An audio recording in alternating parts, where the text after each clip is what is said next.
Head kuulajad, vaatajad, Mehed hakkame elama podcast on koha sisse võtnud ja mul on täna, ma ei ole siin üksi, mul on külas Uno Andreas.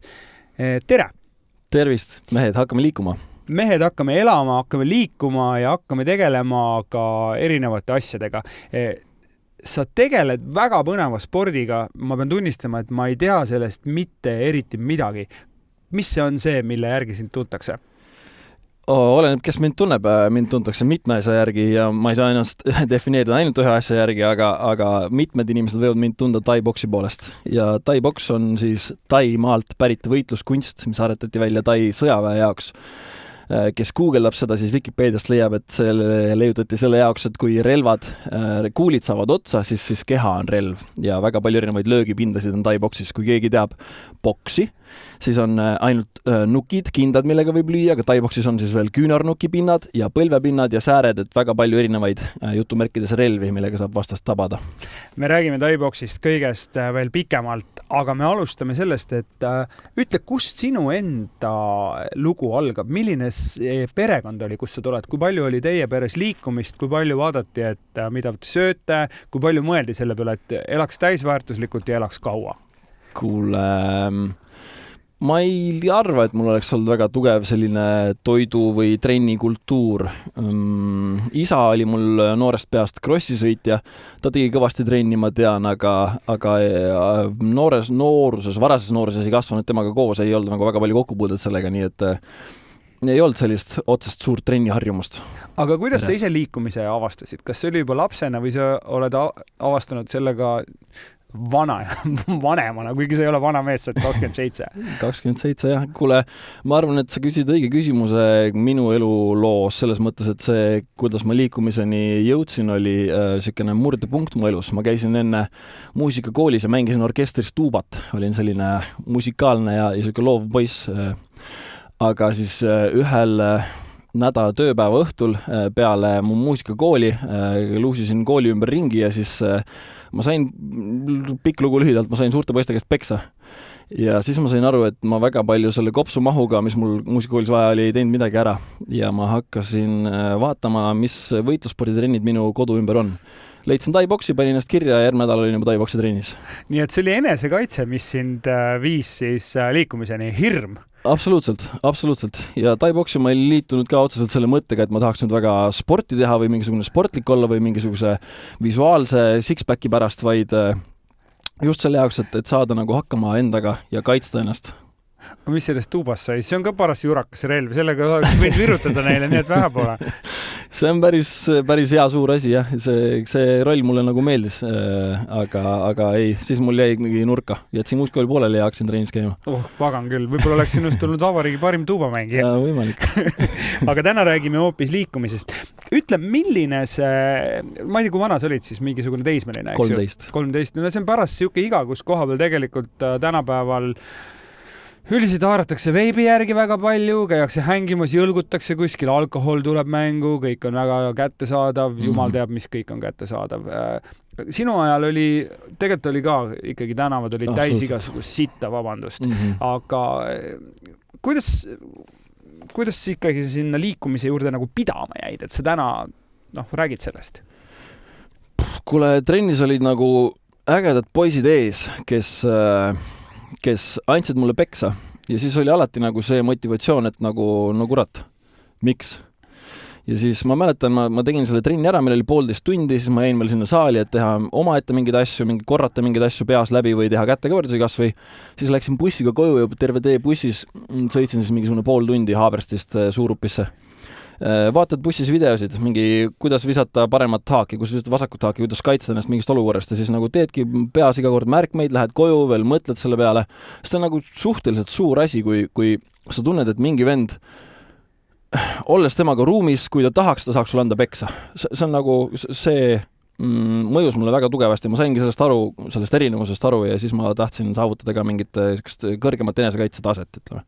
Et ikkagi, aga ma olen ka seda näinud, kuidas need osad 13-aastased on mingid väga-väga sihikindlad tüübid, et kuidas see nagu kasvab, et kuidas see, kas ikkagi see hirm oli see, mis siin nagu ära tinistas?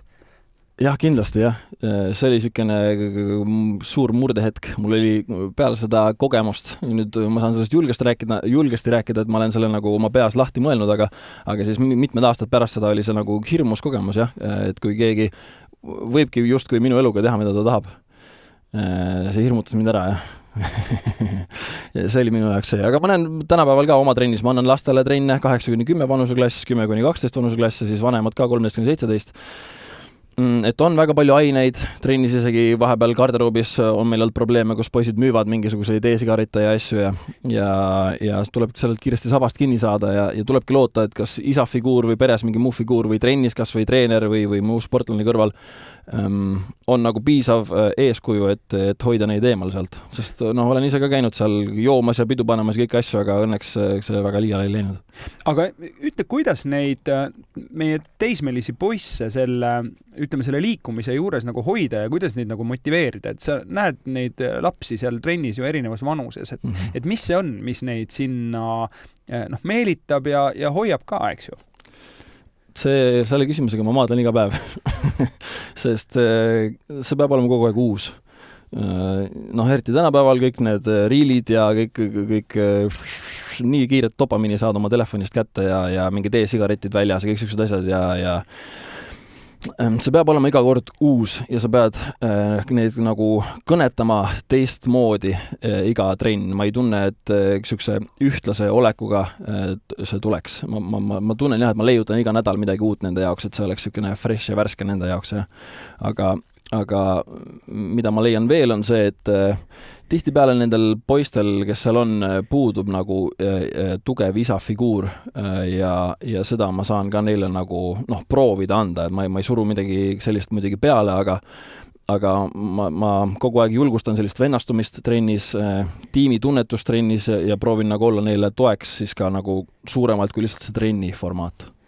Kui sa vaatad sellele kõigele, ütleme, treeneri perspektiivist ja klubikaaslase perspektiivist, ütle, mida pere saab teha, et toetada neid oma poisse?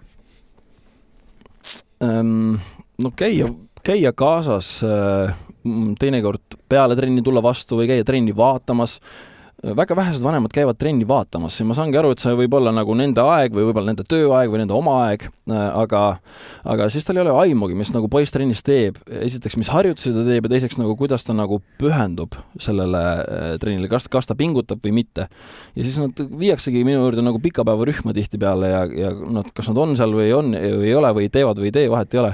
Ja teine asi on see, et nagu võistlemine on saanud väga tavaliseks ja viia oma lapsed võistlustele üks asi, aga tulla neid ka vaatama ja kaasa elama on teine asi, mida ma näen suhteliselt vähe, üllatavalt vähe. Ega keegi ei eeldagi, et ütleme, see vanem peaks nagu kogu aeg olema, aga lihtsalt võta endale mingi niisugune rutiin ja käi ja vennastus ja ole ka klubi liige. Ja täpselt. Ja see annab siis sellise nagu toe. Mis sa selle isa figuuriga mõtled? Et isa figuuri on vähe, et kas isad on, ma ei tea... Laiali läinud. Väga paljud on laiali lihtsalt. Ja siis ongi, kas isa on, ma ei tea, üks nädal siin, üks nädal seal lapsed või võib-olla ei ole üldse isa. See on poisile raske. Nad ei olegi nagu, nad ei saa emalt sellist mehe energiat, mida neil oleks väga vaja ja mis nagu kujundaks ja näitaks neile, et nad peavad nagu kontrolli võtma ja olema mehed. Neil ei olegi seda. Väga suur erinevus. Ma nagu nüüd juba olen treener olnud 6 aastat äkki ja nagu näed juba esimesest teisest trennist ära, kas poisil on isa kodus või ei ole. Ja. Kuidas see välja paistab? Nad on palju kahtlevamad ja neil on rohkem naisenergiat või siis vähe mehesenergiat. Nad ei ole nii otsustavad ja nii enesekindlad oma liikumises, otsustamises ja hääles. Seda on näha. Kui me nüüd hüppame sinna vanemate poiste hulka, kes on siis juba teismelised noored mehed, eks ju, meie kuulajate hulgas on ka, ma nooredan poisse ja noori mehi ka. Ütle, kuidas see, ütleme, kui sa oled 13, aga kui sa oled juba 17, 18, eks ju, sul on, käid seal võib-olla keskkoolis, vaatad naisi ja tüdrukuid. Kuidas seal, kas seal on näha ka, et mingid tüübid kaovad ära ja mingid inimesed pühenduvad või mis dünaamika selles vanusegrupis on? Kui sa pole varem pühendunud, siis seal seda pühendumist on vähem näha või ma näen sellist trendi, et nad pühenduvad nagu mingiks hooajaks. Võib-olla 6 kuud käivad korralikult aga siis sealt edasi nagu palju ei lähe. Ja suhteliselt hüplikud on, jah, ma nagu näen, et nad lähevad sinna mõnuainete küüsi tihti peale. Aga mis sa arvad, mis see on, mis selle noore mehe sinna, ma ei tea, ahvatleb? Sinna trenni? Ei, ma mõtlen nüüd mõnuaineid. Või noh, ütleme, et mõnuaine on paha sõna, me kasutame siin ohtlikud, mürgised, kahjulikud ained. No äge on selles mõttes ju, et see on keelatud asi. Aga see on samas nii kättesaadav ja kui sa seda saad, siis sa saad ju korraliku dopamiini laksu ka. Sama nagu sööks šokolaadi või teedki oma seda e-sigaretti ja hakkabki nagu mõnus, kõditav, mis iganes tunne see on. Et ma arvan, noore mehena vähe suunamist ja vähe kogemust on lihtne selle küüsi jääda. Hüppame nüüd korra sinna, et kas Thai-boks on midagi, räägi, mis seal trennis toimub, mis laadi asi see on? Kas see on boksikott või on see sparring või on see tõstame kangi ja siis teeme midagi muud? Tutvusta mulle. Sa tahad nagu trenni olemust? No räägi mulle trenni olemusest, jah. No, ma tean, mis on judo. Okei. Judo on ka kontaktsport, võitlussport, jah. Aga meil on väga löögipõhine see sport ja judo on siis, ma kujutan ette rohkem senni, enda kontrollimist ja see on niisugune kaitsele keskenduv, siis Thai-boks on kindlasti ründele keskenduv sport ja meil on teemapäevad esmaspäeviti või üks kord nädalas me keskendume tehnikale, kus me võtame siis täpsemalt lahti igasugused liikumised, pikema kombo üles arendamised, siis mitu lööki järjest, kuidas liikuda ühest löögist teise, ennast kaitsta, võib-olla mingid strateegilised nagu ülesanded. Siis meil on teemapäev kott, kus me löömegi 50-60 kilost kotti ja enamus energia panemegi sellele koti peale, see on niisugune üldfüssipäev, siis me teeme sinna kätekõverdusi ja niisugust teemat juurde, aga kõik nagu kangi ei tõsta, kõik harjutused on oma keha raskusega. Ja siis on sparripäev, kus me võtame ette ja teeme tagumist. Ja kõige selle juurde käib alati selline ründav ja ma ütleks isegi nagu agressiivne suhtumine. Mulle meeldib alati teoriseerida ja arutleda oma sportlastega ka ja ma alati arutlen selle üle, et raev siin on väga kasulik ja teeb sulle teeneid, tuues välja enda viha ja elades ennast välja. Kas see teeb ütleme, kas see energia, mis sa sinna sisse paned või see raev, kas see on midagi, mille sa elad seal treenis läbi ja kui sa välja tuled, oled sa rahulikum, tasakaalukam, sul on kõik kontrolli all või kandub see sinna, et ma olen seal ja siis tegelikult kihutan autoroolis veel koju ja näitan kõigile tagatulesid? Võib ka juhtuda, kui saad mõnikord nagu sparritrennis peksa ja sul jääb veel energiat sisse, aga pigem mitte. See tervislik versioon on ikka see, et sa käid, elad selle koti peal või paarilise peal ennast välja ja siis sa pärast seda oled nagu, see dopamiini laks on nagu meeletu, mis sa saad seal võitlemises. Kui ma korraks teen kõrvale põike ja räägin sellest nagu, mis tunne see on astudes ringi sisse. Isegi lihtsalt treeningu formaadis, kui sul on nagu enda ümber ongi nagu füüsiline piir, mis on see boksiring ja need nöörid, siis sul ongi niisugune tunne, et sa oled järsku nagu väikses toas ja sa ei saa sealt kuhugi minna. Kuigi nöörid ja trenni formaat siis. Ja siis tekib niisugune väga fookus nagu päitsed peas keskendumine vastasele ja siis ongi nagu niisugune tunne või lähim tunne, mis sa sellele saad, on see nagu elu ja surma peale võitlus.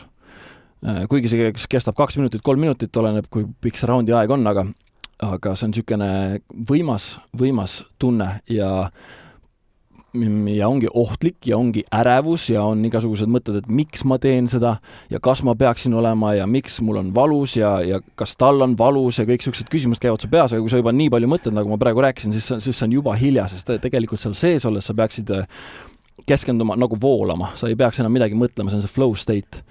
Ja olles seal sees ja tulles sellest välja on nagu ülim nauding, siis on niisugune dopamiini laks, nagu oleks, ma ei tea, benji hüpet teinud või midagi sellist.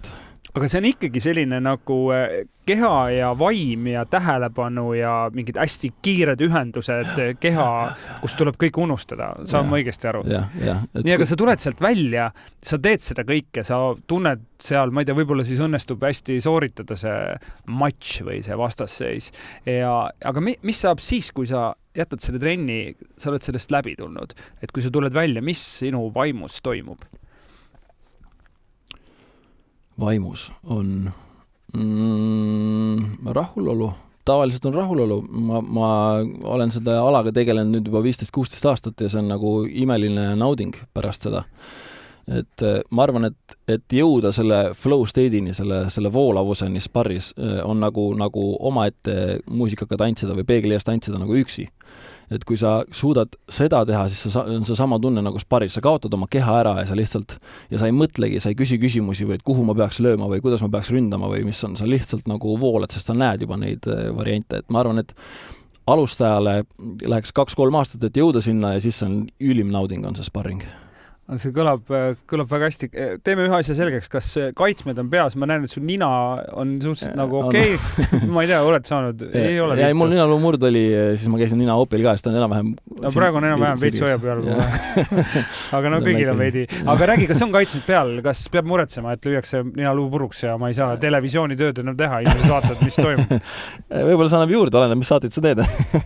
Aga igasugust formaadist saab seda teha selles mõttes, et amatöörivõistlustel on väga palju kaitsmeid. On kiiver, on kerekaitse, küünarnuki kaitsmed, kindad, kubemekaitse, jalakaitsmed, kogu komplekt.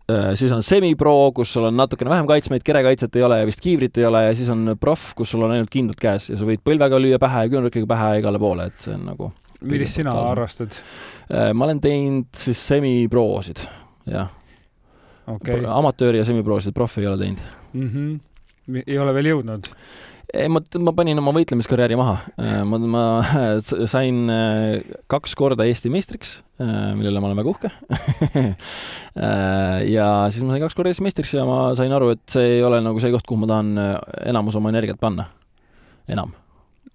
Kui me vaatame korras selle võitluskunsti, seda sellist nagu selle võitleja treenimist, et mulle tundub, et see on selline nagu kogu keha haarav asi, et mis tüübid või mis laadi karakterid need selle tai-boksiga tegelejad on? Et nad on ikkagi, terve füüsis on kuidagi nagu ühtlaselt hästi arendatud. Ja mitte ainult füüsis, vaid ka vaim. Seal on suhteliselt palju nagu loovust sees. See ei ole nagu 400 meetri jooks, kus lihtsalt tambi, vaid sa pead ikkagi iga kord vastase järgi muutuma ja mängima nagu tema järgi, siis loovus on suur osa sellest. Kehatüübist rääkides, siis võitlusport üldiselt eelistab siukseid saledat kehaehitust. Üldiselt on väikeseid erandeid, on nagu Mike Tyson või see ukrainlane Usyk või mõned üksikud veel, aga üldiselt pikk ja peenike on see kehatüüp, mis sobib võitlusporti just sellepärast, et see nagu kehaluudesüsteem, kangsüsteem on siis sellel hetkel kõige nagu efektiivsem, et sa saad pika suure hooga ja suure kaarega neid lööke lüüa, et kui sul on rohkem lihast peal, siis sa kasutadki rohkem lihast, aga lihas vesistab su keha samal ajal ära ka ja see ei ole nagu soositud. Ja need on ikka sellised nagu kõhnad kõrendid, aga väga ohtlikud ja kiired. Väga vastupidavad on ka see. Et ma nagu paratamatult huvitab poisse ka tänapäeval kaklemine, mitte ainult treenis kaklemine. Ja siis ma katsun neile selgitada ka, et need on nagu 2 erinevat vormi ja kehakuju ka, et siin võitlusspordis minnes maailmameistrivõistlustele ja tehes seda nagu amatöörtasemel, sõna on amatöör, aga amatööris on ka maailmameistrivõistlused, siis see kehatüüp on selline, nagu ma kirjeldasin. Aga minnes tänava peale või kakeldes baaris või klubis või pubis on parem, kui sa oled sikene judokas ja sul on laiem ja sul ongi lihast rohkem, siis on raskem on sind nagu siis liigutada ja tavaliselt ega see tänava peal kaklus ei jõua kaugemale kui 2-3 lööki, siis on juba nagu asi läbi, et siis selle jaoks on hea, kui sa oled laiem. Okei. Me oleme rääkinud noortest meestest, teismelistest, veidi vanematest, aga ütleme sellised minusugused 40 pluss. Ja kusjuures mul on tunne tegelikult, et võitlus või kontaktspordid on praegu või kontaktalad on tegemas mingisugust comebacki, et boksiklubid on ja inimesed otsivad, ma ei taha kuidagi vastandada, aga ütleme, joogas on nüüd kõik ära käinud ja nüüd vaadatakse, et aga mis veel on ju, minnakse võib-olla tagasi mingisuguse ürksemate tungide juurde, mis on ikkagi domineerimine. kellel kuidas on, aga igatahes mulle tundub, et mingi vool selliste alade juurde on. Ütle, kas minusugune 40 pluss ülekaalus mees prillidega sobib see mulle ka? Absoluutselt. Ma julgustaks kõiki tulema taiboksi trenni ja proovima, sest ma ei arva, et vanus on seal mingisugune määraja. Ma tõenäoliselt ei läheks sinuga maailmameistrivõistlustele, aga see ei peagi olema eesmärk. Eesmärk ju ükskõik millise trenniga liitudes on võib-olla kaalulangetus või lihtsalt enda nahas enda paremini tundmine, parem nagu kehakontroll, vaimu tasakaalu saamine ja taiboks seda kõike teeb. Väga palju on seal nagu keha tasakaalu ja keha üle piiri lükkamist, vähemalt seal piiri peal mängimist, mis tugevdab ka vaimu. Kas sul on siis neid eakamaid huvilisi? On sul olemas treeninggrupp neile? Gruppi, mul on ainult laste grupid, aga nendes täiskasvanute rühmades on eakamaid ka, nagu sa ütled, 40 pluss. Kui ma oleks 40 pluss, siis ma enda kohta ei ütleks veel eakas, aga kuidas kellegi, aga on, absoluutselt on. Ja vahepeal meil oli isegi selline initsiatiiv, algatus oli pensionäride grupp, siis oligi mingi 63 pluss grupp ja seal käis ka kuni 10 inimest kohalt. Aga ütle, kuidas see välja näeb, et milline see trenn on, kui sa oled 63 pluss? Et tehakse ikkagi sama asja või? Ei, absoluutselt. Olemus on sama, lihtsalt see maht on tihtipeale väiksem ja rohkem tähelepanu pööratakse soojendamisele, et keegi siis puruks ei kukuks ennast. Kõik nagu, hea treener saab iga rühmaga hakkama, saab selle mahu järgi nende selle rühma spetsiifika järgi teha. Ja, oodatud, keegi kuulajatest vabalt, tulge trenni, kirjutage mulle ainult. Aga mis nägudega need, tegelikult ega 63 on jumalast keskealine, et see piir on, aga ma kujutan, et see mõjub sama hästi nii nooremale kui vanemale. Ja. Ütle, milline on sinu, ütleme, see liikumise ala, kui palju sa ise üldse trenni teed? Või see, mida sa trennis teed, ongi juba see sinu trenn? Ei, ma katsun teha iseseisvalt 7-8 trenni nädalas endale. Pluss veel, mis ma teistega kaasa teen. Nii et ikkagi, mulle tundub, et kogu su ärkveloleku aeg on liikumine. Jah, ma väga naudin seda. Mul oli koolis probleem, et ma ei suutnud istuda. Mind nagu enam-vähem huvitasid ained ka, no enam-vähem on ka võib-olla liialdus, aga sa räägid õppeainetest? Õppeainetest, jah. Aga ma ei suutnud istuda päev otsa. Mind kõige rohkem häiris see. Oleks olnud, ma olen nüüd kuulnud, et tänapäeval on nüüd see, et sa saad tagumises pingis nagu seista. Mul oleks see palju rohkem sobinud. Ma ei kannata paigal püsimist üldse. Milline on ühe taiboksiga tegeleja see toidumenüü? Kas see on kuidagi erilisem kui tavalisel isikul, kes mängib sulgpalli? Olen kui palju sa mängid sulgpalli, jah. Ei, no ma söön 3-4 korda päevas, et mitte ära väsida. Ma tunnen, et kui ma ei söö nii palju, siis ma olen oluliselt väsinum see nädal. Et see on nagu otseselt seotud. Aga mida sa jälgid, kui sa näiteks enda seda menüüd koostad või üldse, mida sa endale suhu paned? Et mis see sinu selline rusikareegel on, et millest siis, kui keegi küsib, milline sinu toitumise, ma ei tea, siukene püramiid on, mis see sinul on seal? No number 1 prioriteet on proteiinika. Protet võiks saada, mina katsun saada 2 grammi iga keha kilo kohta, ehk siis ma kaalun 100, siis ma tahan 200 grammi protet iga päev kokku saada. Ja kuna protei sünteesi ühe toidu korraga ära, kui ma sööks ühe toidu korraga 200 grammi, siis see ei läheks mulle kõik kehasse, nii et ma siis selle päeva peal ära jaotama. See on see, millest ma alustan. See on see esimene samm. Aga sinna juurde peab suhteliselt palju süsivesikut ka panema. Süsivesik on siis nagu keha energiaallikas. Ja seda oleks ka hea. Süsivesikut ma panen siis hommikusööki ja lõunasööki, õhtusse mitte. Õhtul sa lihtsalt ei kuluta seda ära, et lõunal siis läheb see kõik süsivesik kohe kasutusse, et ei jää keha peale varusse.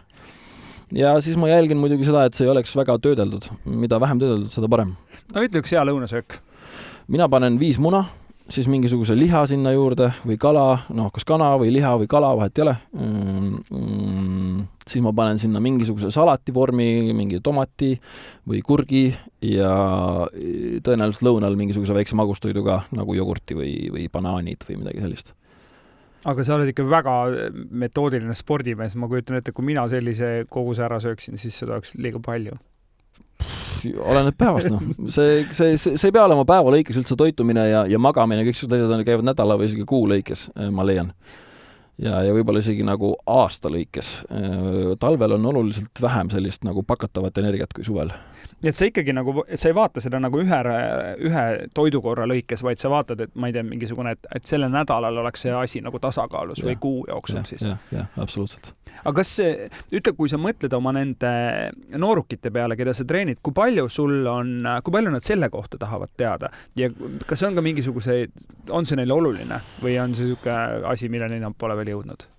Mida nad üldse tahavad teada, see huvi, see on ka selline keeruline asi, et sa pead nagu natukene näitama, aga nad ei viitsi pikalt kuulata ka, siis pead natukene tegema, natukene šokeerima neid ja siis jälle saad edasi rääkida aga üldiselt jah, kui ma hakkan millestki rääkima ja ma katsun neile samad seda toitumisteemat rääkida ja une teemat rääkida ja et ained on pahad teemat rääkida, aga sükene üle 5 minuti juttu, siis ma kaotan juba pooled ära vähem. No vot. Aga uni, rääksime korra liikumisest või palju oleme rääkinud liikumisest, toidust. Kuidas sa oma unerežiimi sead?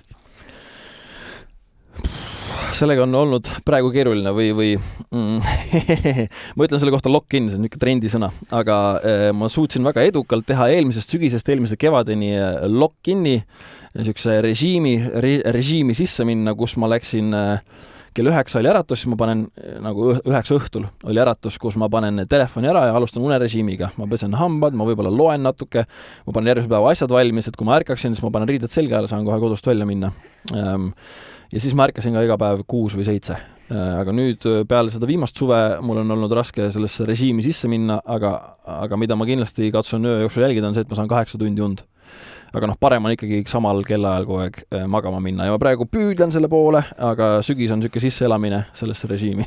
Aga kuidas sa, kui palju sa ennast piitsutad või kui palju sa ennast ise nagu karistad sellest, kui sa ei ole nagu tubli? Väga karmilt, aga mulle meeldibki, ma olengi niisugune enda vastu väga karm. Väljapoole on öeldud, et olen just kui kuldne retiiver või niisugune sõbralik, aga ma olen endaga väga karm. Ma olen suur David Gogginsi fänn ja kes teab, siis David Goggins tahab minna nagu äärmustesse ja mina nagu naudin seda. Kui ma lugesin esimene kord tema raamatut, kus ta räägibki, et seal teisel pool seda raskust ja teisel pool seda ebamugavust on siis nagu see päris auhind ja see nagu välja teenitud dopamiin, siis ma kuulasin raamatu lõpuni ja proovisin nagu lihtsalt maratoni minna jooksma. Lihtsalt ise, paned tossud jalga ja lähed. Ja siis ma jõudsin 30 kilomeetrini, 0 ettevalmistust nagu. Nii. Ja 30 kilomeetrini ja siis ma sain aru, et okei, nüüd on nagu palju. Et mingi 25 kilomeetrist hakkas see, et nagu lihas ei ole niivõrd väsinud, kui rohkem mul väsis nagu närvisüsteem ära, et sa hakkad nagu valesti astuma, mingid vigu tegema, tekib niisugune unetunne, et sa juba väsid ära ja siis ma sain aru, et okei, peaks nagu koju minema nüüd. Aga mis sa õppisid sellest kogemusest? Et ma jaksan rohkem, kui ma arvan. Ja ma olen elanud kindlasti liiga mugavat elu ja see on võib-olla, vaid kindlasti minu sõnum kõigile on see, et me kõik elame liiga mugavat elu ja tegelikult meil on palju rohkem sees ja mingisugused asjad, et sa ei arva, sa ei suuda või see ei ole sinus endas sees, siis ma arvan, et sa ei ole pooltki proovinud lihtsalt. Ja ma enda puhul tean samamoodi, ma ei ole pooltki proovinud, ma saan minna palju kaugemale, kui ma tahan. Aga oled sa veel mingid selliseid katseid teinud, nagu see maraton sul oli? No see sama režiimi sisseminek oli minu jaoks suurim katse ja on praegu edasi ka. See on sama nagu fookuse hoidmine või nagu mediteerimine. Et proovi olla 25 ja minna kell 9 magama iga laupäev, iga pühapäev, iga esmaspäev, iga teisipäev, mitte ühtegi pidu, ütled sünnipäevadel ära, kaod sõprade jaoks täiesti ära. Sa oled seal nagu režiimis sees ja siis keegi küsib, miks sa teed seda? Kuradi ise ka täpselt ei tea. Aga ma tunnen, et niimoodi ma saan lähemale oma nagu tõelisele potentsiaalile, niimoodi ma saan nagu pakkuda rohkem ja olla nagu maksimaalne versioon endast, mitte see, et ma ei käi ja ei tarbi ja lihtsalt ei lõbutse, mis on ka nagu tore asi, hea asi, mida teha, aga mulle kuidagi pakub see väga palju pinget ja see on nagu ülim pingutus minu jaoks, see, et sa ütled nendele asjadele ära ja jääd oma rutiini juurde ja vahepeal ei saagi aru, miks ma teen seda. Aga siis jälle oled nagu aasta aega teinud, vaatad, et nagu ma tegin nii palju asju ära, nagu uskumatu. Mis see võit on siis, ütleme, et ma tegin nii palju asju ära, mis see kogemus on, mida sa tegid? Ütle see, mis see treat oli, mis sa said, see tasu? et sa jõuad ikkagi, kui sa oled selles nii tugevalt selles rutiinis sees, et see lihtsalt see ärkveloleku aeg või see aeg, mis on sul see töine aeg, et sa lihtsalt oled üliefektiivne sellel ajal. Ja. Mis ma tegin? Ma ei taha nagu niimoodi eputama hakata. No et natuke ikka võib. Aga mis ma tegin? Aasta ajaga ma ostsin kodulaenuga korteri, tegin ta korda, müüsin maha. Ma võtsin 10 kilo lihasmassi juurde, võtmata rasva juurde. Ma tulin ühe korra Eesti meistriks. Ma jooksin siis selle peaaegu maratoni ära 30 kilti. Ma suutsin anda nädalas üle 25 trenni iga nädal terve aasta läbi. Suutsin lugeda mitu raamatut, saada nagu palju lähemale enda maksimaalsele potentsiaalile. Sain aru, et mul nagu ongi rohkem sees.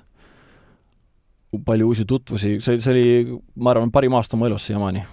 Kui palju sul on lähedasi pärast sellist enese raamidesse panemist? Oluliselt vähem kui enne. Ma olen olnud sükene suur seltskonna inimene ja suhtleja ja see on olnud mu jaoks väljakutse öelda ei, kogu aeg öelda ei sõpradele.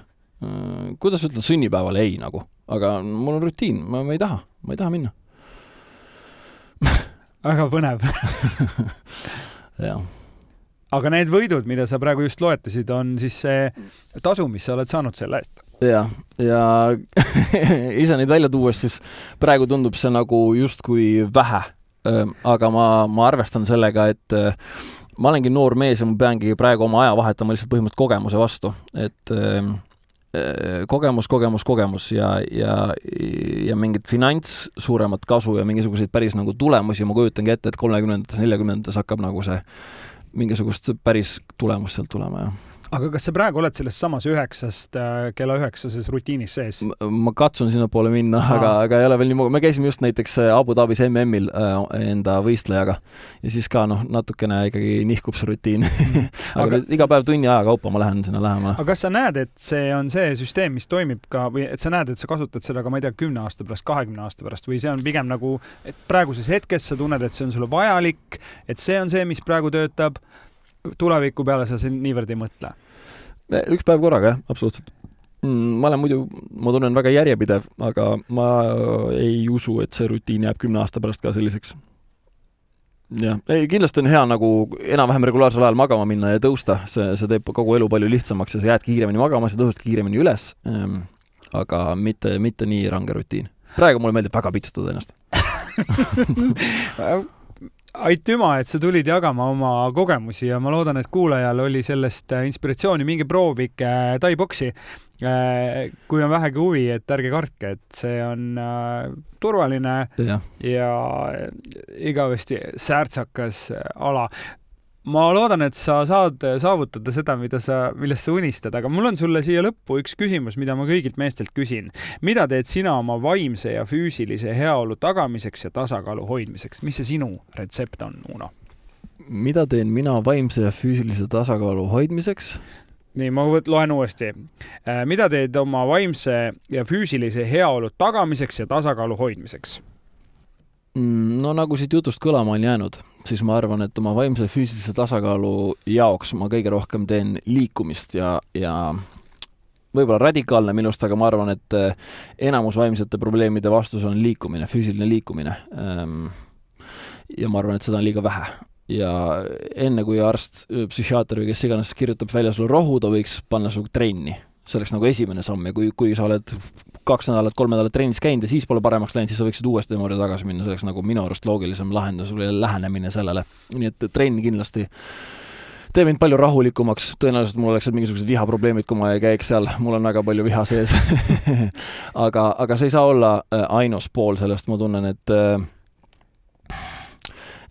mingisugune vaimne ja täiesti spordist eemal olev tegevus peab seal juures ka olema. Mulle näiteks väga meeldib igasuguseid jõuludeks ja sünnipäevadeks kirjutada luuletusi ja kaarte ja meistada sükene käsitöö väike kingitus oma lähedastele. See on minu väljendusviis. Aitäh, et sa tulid mulle külla. Aitäh kutsumast. Aitäh, et kuulasite Mehed hakkame elama. Kuulake meie saateid, leidke meid Spotify'st ja kõikidest teistest kanalitest. Ma olen Kaidor Kahar ja aitäh sulle, Uno, et sa tulid rääkima. Aitäh, Mehed hakkame liikuma.